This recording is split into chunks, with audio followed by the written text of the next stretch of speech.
Nathalie Vincent. Je suis ravie de présenter cette conférence. Donc on a repris, et le ministère nous l'a dit, les femmes. Il faut vraiment s'occuper des femmes, ce que nous faisons brillamment, parce que vous venez de le signaler. Vous le voyez, elles sont là et elles sont brillantes dans tous les Le Pôle France regroupe tous les athlètes des équipes de France, mais aussi des collectifs nationaux et des espoirs qui viennent faire des stages ici. On va démarrer dans le vif du sujet avec nos championnes. Et je vais appeler Déborah Ferrand, vice-championne du monde 2014 et recordwoman mondiale dans la discipline individuelle de précision d'atterrissage. Dont le centre fait 2 cm de diamètre, ce qui équivaut à la caméra. à une pièce de 10 centimes d'euros. Donc Voilà. là, il faut aller mettre les pieds là-dessus. C'est le premier impact qui compte. Donc nous, on va dire qu'on met le talon. On a d'ailleurs des chaussures taillées spécialement pour ça. Donc le centre jaune ici, c'est le 0 cm. Et plus on s'en éloigne, plus on marque 2 cm. Voilà.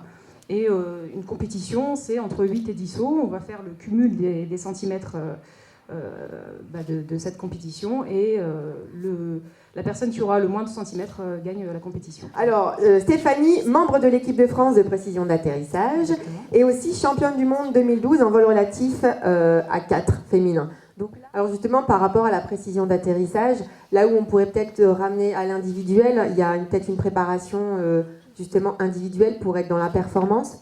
Oui, on est tenu de se préparer physiquement, mais aussi mentalement, peut-être même plus que dans d'autres disciplines, puisque sous voile, on est tout seul et on est notre propre ennemi. Donc du coup, il faut qu'on soit sûr de nous, il faut qu'on soit pas stressé, pas comme aujourd'hui, quoi. Parce que ça, c'est ma petite vente personnelle. Vous avez peur là, devant le micro, devant la caméra. Moi, ça sera après. On n'est pas préparé à ça. Tu es toute fraîche dans ce milieu. On va voir que ça n'a pas été simple pour toutes ces femmes qui ont été des pionnières aussi dans ce milieu. Et est-ce que tu ressens, en fait, ça y est, c'est acté, la femme est l'égale de l'homme, ou voilà, il faut faire sa place? Pour moi, il n'y a pas de différence entre hommes et femmes. On est tous pareils. On est là pour gagner des compétitions. Jusqu'à présent, pour nous, ça a marché. Ces 2 dernières années, on a ramené des médailles et on est là, quoi. Et ça va continuer. Et ça va continuer. Et vas-y. La recette du podium, je crois, chez nous, c'est que on a vraiment des équipes qui sont au top de la performance, parce qu'on arrive grâce aux entraînements, finalement, à avoir un niveau de performance qui est haut. Et puis lorsqu'on a des filles qui doivent arrêter la pratique, en fait, on arrive à renouveler les équipes avec des personnes qu'on a déjà commencé à former auparavant. La fédération, en fait, a mis en place un système d'entraînement pour les jeunes femmes qui permet, en fait, d'avoir 2 équipes en parallèle qui s'entraînent. Donc, ce qu'on appelle les petites jeunes, les équipes B, et puis ce qu'on appelle les équipes titulaires, donc les équipes A. Et donc le fait après de pouvoir intégrer quelques jeunes dans les équipes qui sont déjà équipes de France, ça fait qu'on ne repart pas à chaque fois en bas. On continue à garder le niveau, et non seulement on garde, mais en plus on arrive à l'augmenter au fur et à mesure.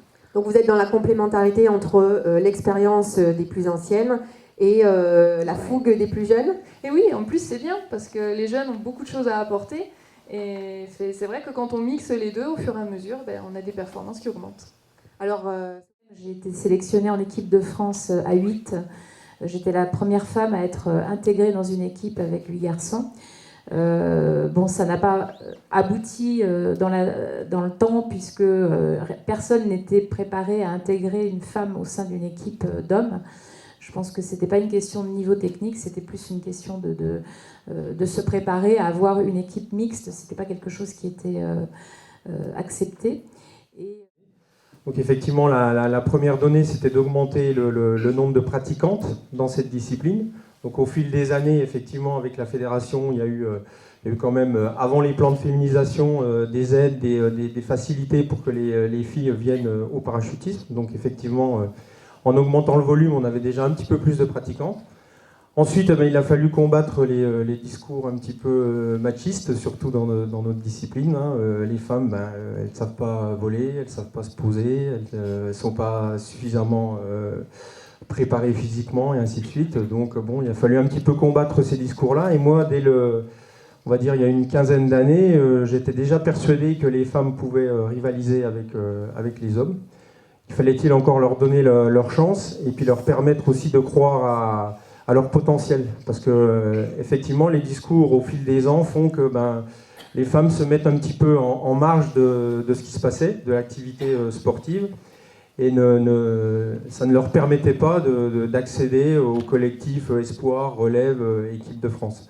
Donc il a fallu un petit peu modifier ça, les convaincre de s'investir et de venir dans les disciplines. C'est ce que j'ai essayé de faire dans la discipline que je pratiquais dans la voile contact.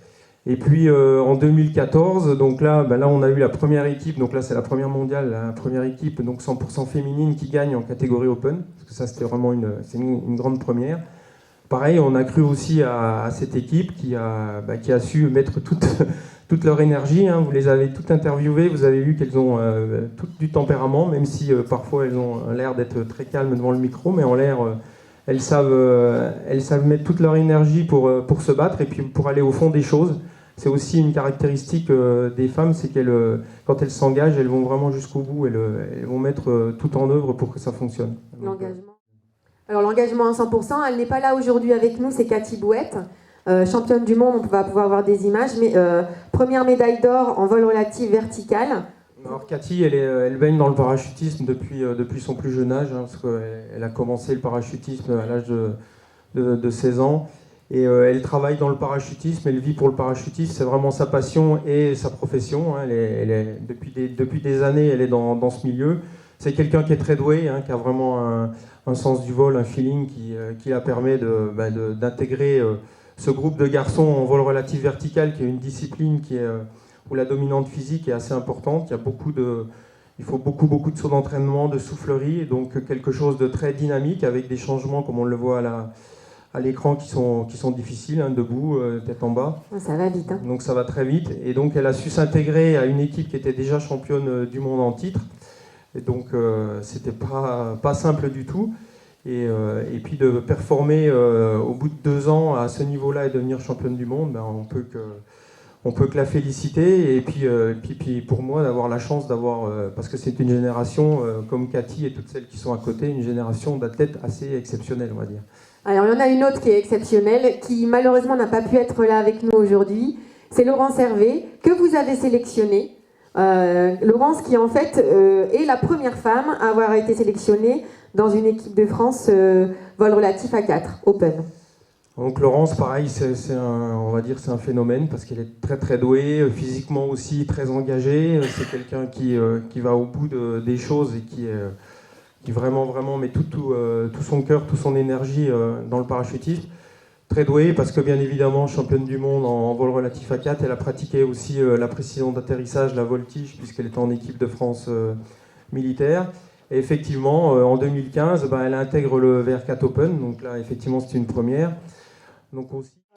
3 autres jeunes femmes, Magali Belgoder, Aude Kless et Alexandra Petitjean, championne du monde de voile contact à 4 Open en 2012-2014 en équipe mixte. Bonjour mesdames, Bonjour. mesdemoiselles. Bonjour. Bonjour. Hey, alors Magali, l'accueil chez les autres concurrents aussi. Alors, chez les autres, en général, c'était assez surprenant, je pense, pour nos concurrents directs qui sont les Russes, puisque eux étaient plutôt physiquement, on va dire, semblables à nos équipes françaises de l'époque, à savoir des gaillards, des gros costauds. Donc c'est vrai que quand ils nous ont vu arriver, cette jeune équipe composée de 2 femmes, donc avec Aude à l'époque, et de 2 garçons au profil différent, c'est-à-dire plus minces, très toniques, très agressifs, mais enfin en tout cas qui physiquement n'avaient rien à voir avec ces grands gaillards russes. Je pense que ils n'ont pas eu l'imprudence de nous juger, mais c'était quand même quelque chose de nouveau pour eux. Très bien. Bon, si on devait conclure, dans votre équipe, justement, quel est, indépendamment du sexe, en fait, finalement, c'est le sportif qui prime. Oui, exactement. Je pense que maintenant, on ne se pose plus du tout la question au moment de la sélection de homme ou femme. On regarde les qualités techniques des personnes, les personnalités des gens, parce qu'en tant qu'une équipe à 4, c'est très important d'avoir une cohésion d'équipe très forte. C'est pas forcément la personne la meilleure techniquement qui sera la meilleure personne pour prendre la place dans l'équipe. Donc voilà, c'est toutes ces choses qu'on regarde et au final, c'est le sportif qui compte. C'est quoi alors pas si c'est un homme ou une femme. Et vous avez été Alors, Cindy et Charline, championnes du monde de voile contact à 2 Open en 2014, en équipe 100% féminine. Attention, ces deux petites blondes, eh ben, elles ont battu plein d'hommes. Donc voilà, bravo les filles. Alors, je disais duo médical parce que toi, tu es infirmière. Voilà, et Charline est interne en chirurgie. Voilà, donc comme quoi on peut aussi combiner le sport de haut niveau et une belle carrière professionnelle. Au service des autres aussi, c'est pas mal. Alors Cindy, avant de parler performance, moi j'aimerais bien que vous nous racontiez un petit peu sur votre duo. Quelle est l'histoire de votre duo gagnant ? Donc on a commencé déjà toutes les deux, on était en espoir ensemble, et c'est vrai qu'en 2011, notre entraîneur, donc Jean-Michel Poulet, nous a proposé de prendre le relais en VC2.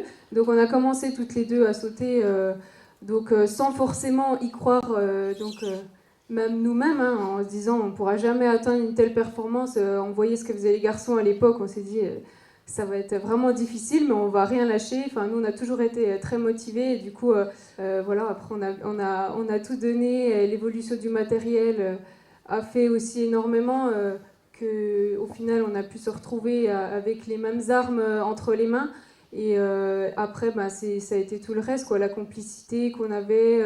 Voilà. En 2012, vous faites un 5e et 2014, première sur 19 équipes, dont donc 18 équipes masculines. Voilà, c'est ça. Alors, c'est quand même énorme.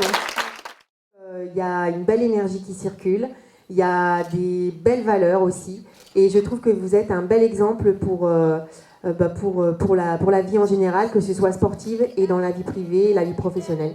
Donc d'ores et déjà, merci pour ces échanges, et vous allez voir, ça va être sympa. Ça va être intense, ça va être...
Être une star, c'est pas trop mon habitude. Enfin, je suis pas trop souvent sous les projecteurs, donc, mais c'était une journée vraiment sympa, pleine de découvertes, donc j'ai adoré. La journée aujourd'hui ici sur l'aérodrome de Tallard était pour la Fédération française de parachutisme de promouvoir la femme dans le sport de haut niveau.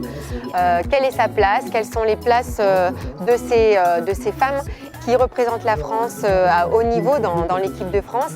Et c'était pour moi un moment fabuleux de rencontre et de partage avec des championnes du monde qui malheureusement ne sont pas assez mises en avant et reconnues dans les médias, je trouve, parce qu'elles le méritent vraiment. Elles véhiculent des valeurs formidables de dépassement de soi, de volonté, de persévérance, de rigueur dans le travail, d'amitié, de cohésion d'équipe et de plaisir et de passion.